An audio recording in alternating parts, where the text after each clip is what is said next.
ក្នុងលោកនេះមានមនុស្ស3ប្រភេទដែលអ្នកមិនគួរទុកចិត្តជាដាច់ខាតបើមិនចង់ឲ្យជីវិតត្រូវវិនាសអន្តរាយ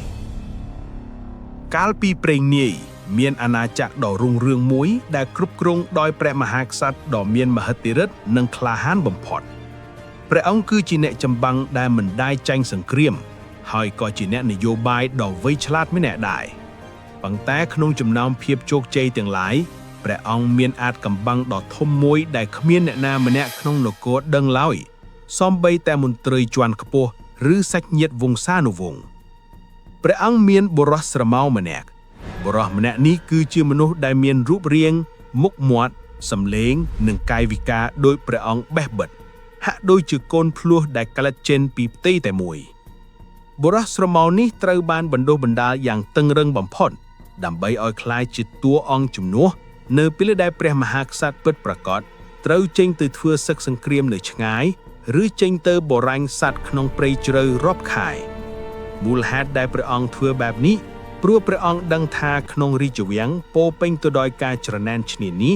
និងការប៉ុនប៉ងដណ្ដើមរាជបល្ល័ង្កពីសំណាក់សាច់ញាតិខ្លួនឯងរាល់ពេលដែលព្រះអង្គអវត្តមាន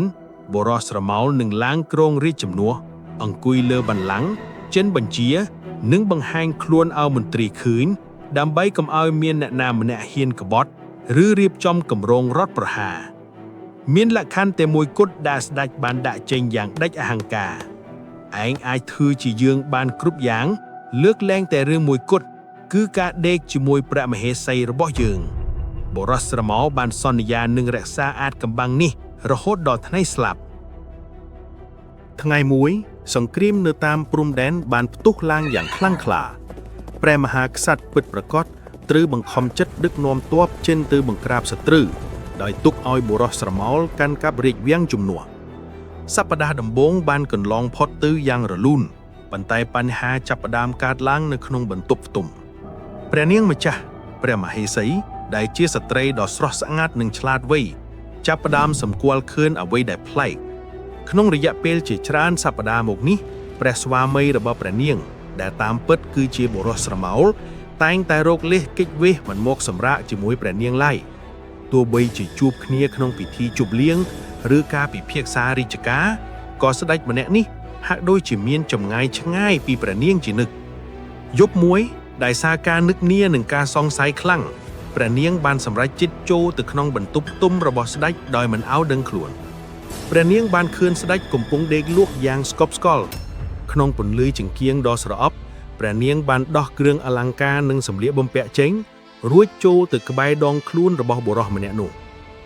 នៅពេលបុរសស្រមោលភ្ញាក់ឡើងភ្នែករបស់គេបានបើកធំដោយការភ័យខ្លាចប៉ុន្តែនៅចំពោះមុខគេគឺជាសម្រស់ដ៏ត្រកាលរបស់ព្រះមហេសីដែលនៅរាជភាពជាបុរសនិងភាពទន់ជ្រាយក្នុងចិត្តបានធ្វើឲ្យគេមិនអាចរុញច្រានព្រះនាងចេញបានឡើយយប់នោះកិច្ចសន្យាដ៏វិសុទ្ធត្រូវបានរំលោភបំពានក្រោយពេលបញ្ចប់កាមគុណបុរសស្រមោលចាប់ផ្ដើមភ័យនឿពេញខ្លួនគេដឹងថាបើស្ដេចពិតប្រាកដដឹងរឿងនេះក្បាលរបស់គេនឹងត្រូវដាច់ចេញពីស្មាភ្លាមដោយសារការភ័យខ្លាចជ្រុលគេក៏សម្រេចចិត្តទម្លាយការពិតប្រាប់ព្រះនាងម្ចាស់ក្សត្រីអើយទូលបង្គំមិនមែនជាព្រះស្វាមីរបស់ព្រះនាងទេទូលបង្គំគ្រាន់តែជាស្រមោលប៉ុណ្ណោះបើព្រះអង្គដឹងរឿងដែលយើងបានធ្វើនៅយប់នេះយើងទាំងពីរនឹងត្រូវស្លាប់ជាមិនខានសូមព្រះនាងមេត្តារក្សាអាថ៌កំបាំងនេះផងជំនួសឲ្យការភ័យខ្លាចព្រះនាងបែរជាញញឹមយ៉ាងអាថ៌កំបាំង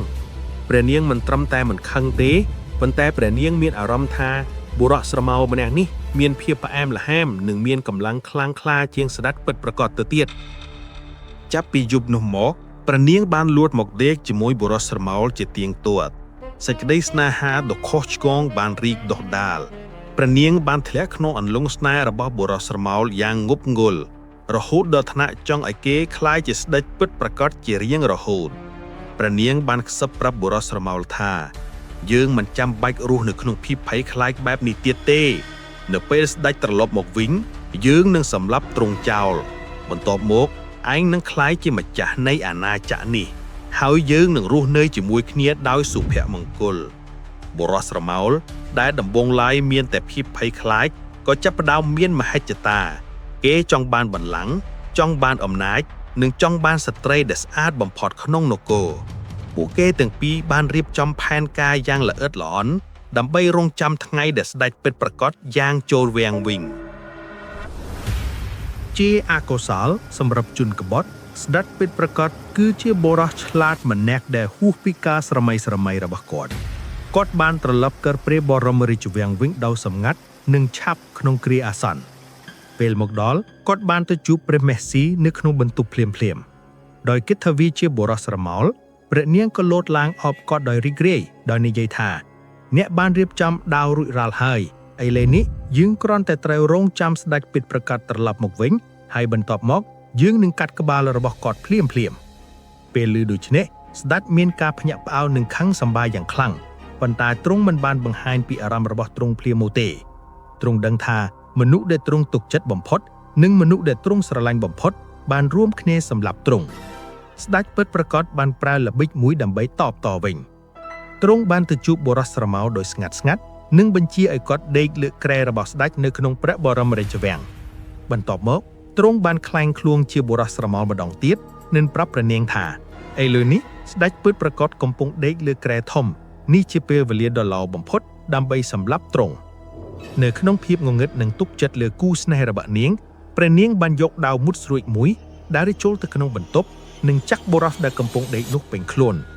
បុរសស្រមោលបានស្លាប់ភ្លាមនៅក្នុងធ្លុកឈាមដោយមិននិយាយអ្វីទាំងអស់ពេលនាងឃើញឈាមហូរពេញក្រែព្រះនាងក៏ភ័យស្លន់ស្លោនិងដួលសន្លប់ព្រះមហាក្សត្រពិតប្រាកដបានឆ្លៀតឱកាសនេះបិទភ្នែកព្រះនាងនិងនាំនាងទៅឆ្ងាយរួចទុកនាងចោលនៅក្នុងព្រៃជ្រៅនៃនគរជិតខាងទោះបីជាទ្រង់ខឹងក៏ទ្រង់នៅតែស្រឡាញ់នាងនិងមិនអាចសម្លាប់នាងដោយដៃផ្ទាល់របស់ទ្រង់បានឡើយពេលព្រះនាងដឹងខ្លួនឡើងវិញព្រះនាងបានរកឃើញខ្លួនឯងនៅក្នុងព្រៃជ្រៅភ្នែករបស់នាងត្រូវបានរុំដោយបង់រុំពេលព្រះនាងស្រាយបង់រុំព្រះនាងយំយ៉ាងខ្លាំងព្រោះព្រះនាងគិតថាបុរសស្រមោលបានក្បត់ព្រះនាងហើយបោះបង់ចោលព្រះនាងដើម្បីគ្រប់គ្រងនគរតែម្នាក់ឯងព្រះនាងមានការឈឺចាប់និងអាក់អន់ចិត្តយ៉ាងខ្លាំងពេលព្រះនាងកំពុងវង្វេងនៅក្នុងព្រៃក្រុមចោរប្លន់មួយក្រុមបានរកឃើញព្រះនាងដោយសារតែសម្រស់របស់ព្រះនាងមេដឹកនាំចោរប្លន់បានចាប់ព្រះនាងហើយនាំព្រះនាងទៅជួបមេដឹកនាំរបស់ពួកគេមេដឹកនាំចោរប្លន់បានលង់ស្នេហ៍ព្រះនាងភ្លាមហើយសុំព្រះនាងរៀបការជាមួយព្រះអង្គប៉ុន្តែព្រះនាងបានដាក់លក្ខខណ្ឌមួយថាប្រសិនបើអ្នកអាចជួយខ្ញុំសម្លាប់ព្រះមហាក្សត្រដែលកំពុងសោយរាជ្យនៅក្នុងព្រះរាជវាំងខ្ញុំនឹងរៀបការជាមួយអ្នកជារៀងរហូតព្រះនាងនៅតែយល់ច្រឡំថាមនុស្សនៅក្នុងព្រះរាជវាំងគឺជាបុរសស្រមោលមេដឹកនាំចោរប្លន់ដោយសារតែលោភលន់ចំពោះទាំងស្រីដ៏ស្រស់ស្អាតនិងទ្រព្យសម្បត្តិនៅក្នុងព្រះរាជវាំងបានយល់ព្រមតាមសំណើនេះពួកគេបានចំណាយពេលរៀបចំកងទ័ពចោរប្លន់មួយចំនួនធំដើម្បីវាយឆ្មក់ព្រះរាជវាំងព្រះនាងបានដឹកនាំក្រុមចោរប្លន់ពីពួកនាងដឹងពីផ្លូវសម្ងាត់ទាំងអស់នៅក្នុងព្រះបរមរាជវាំងនៅយប់មួយក្រុមចោរប្លន់មួយក្រុមបានវាយប្រហារព្រះបរមរាជវាំងព្រះនាងចង់សម្លាប់បុរសស្រមោលដែលខ្លួនឯងព្រះនាងប្រញាប់ប្រញាល់ចាក់ស្ដេចដែលកំពុងដេកយ៉ាងសាហាវមុនពេលដង្ហើមចុងក្រោយរបស់ទ្រង់ស្ដេចបានបន្លឺសំឡេងខ្សោយមួយថាអូព្រះជាម្ចាស់អើយអ្នកខ្ញុំជាស្ដេចពិតប្រាកដមុនពេលខ្ញុំបញ្ឆោតអ្នកឲ្យសម្លាប់ខ្លួនរបស់ខ្ញុំឥឡូវនេះអ្នកបានសម្លាប់ស្វាមីរបស់អ្នកដែរព្រះនាងមានការភ្ញាក់ផ្អើលភ្នែករបស់នាងបើកធំការពិតដ៏ជូរចត់បានលេចចេញមកព្រះនាងបានសម្លាប់មនុស្សដែលស្រឡាញ់នាងបំផុតក្នុងពេលជាមួយគ្នានេះមេដឹកនាំចៅប្លន់បានត្រៀមខ្លួនរួចជាស្រេចដើម្បីយកនាងជាភរិយាដែលបានសន្យារបស់គាត់ដោយការភ័យខ្លាចនិងការសោកស្ដាយព្រះនាងហៅឆ្មាំព្រះបរមរាជវាំងឲ្យជួយព្រះនាងបានប្រើល្បិចចុងក្រោយរបស់នាងដោយប្រាប់ទាហានថាចៅប្លន់ទាំងនេះបានមកធ្វើឃាតស្ដេចចាប់ពួកគេទាំងអស់គ្នានឹងប្រហារជីវិតពួកគេ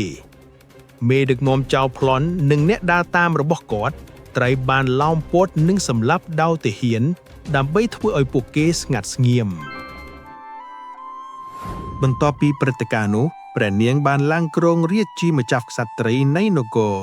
ប៉ុន្តែអំណាចនិងទ្រព្យសម្បត្តិមិនអាចផ្ដល់សេចក្តីសុខឲ្យព្រះនាងបានឡើយរាល់យប់ព្រះនាងតែងតែយល់ស្បិតឃើញឈាមនិងសម្រែករបស់ស្ដេចពិតប្រាកដនិងបុរសស្រមោល ការស្ដាយក្រោយបានស៊ីរូងក្តីក្នុងចិត្តរបស់ព្រះនាងជារៀងរាល់ថ្ងៃចុងក្រោយព្រះនាងបានសម្រេចចិត្តបោះបង់រាជបល្ល័ង្កទៅសាងភ្នួសជាដូនជីក្នុងអារាមដាច់ស្រយាលមួយដើម្បីស្វែងរកសេចក្តីសុខក្នុងចិត្តនិងសូមខមាទោសចំពោះបាបកម្មដែលខ្លួនបានសាងរឿងនេះបានបន្សល់ទុកនូវមេរៀនដ៏មានតម្លៃសម្រាប់យើងគ្រប់គ្នាក្នុងជីវិតកុំទុកចិត្តមនុស្ស3ប្រភេទនេះមនុស្សដែលចូលចិត្តប្រើល្បិចដូចជាព្រះមហាក្សត្រដែលចូលចិត្តរៀបចំផែនការបន្លំប៉ុន្តែចុងក្រោយល្បិចរបស់ខ្លួនបែរជាត្រឡប់មកសម្លាប់ខ្លួនឯងវិញភាពមិនស្មោះត្រង់តែងតែនាំមកនូវគ្រោះថ្នាក់មនុស្សដែលងប់ងល់នឹងកាមគុណដូចជាព្រះមហេសីដែលដោយសារតែតណ្ហាខ្វះការពិចារណាបានធ្វើឲ្យបាត់បង់មនុស្សដែលខ្លួនស្រឡាញ់និងត្រូវរស់ក្នុងវិបត្តិដសារីអស់មួយជីវិតមនុស្សដែលមានមហិច្ឆតាខុសការពិតដូចជាបរិសស្រមោលនិងមេក្រុមចៅដែលចង់បានអ្វីដែលមិនមែនជារបស់ខ្លួនចង់ហុកលោតហួសពីសមត្ថភាពនិងឋានៈរហូតដល់ត្រូវបាត់បង់ជីវិតដោយសារភាពលោភលន់តើលោកអ្នកយល់យ៉ាងណាដែរចំពោះរឿងនេះសូមបញ្ចេញមតិនៅខាងក្រោមហើយកុំភ្លេចចុច Subscribe ដើម្បីទទួលបានសាច់រឿងអប់រំថ្មីៗទៀត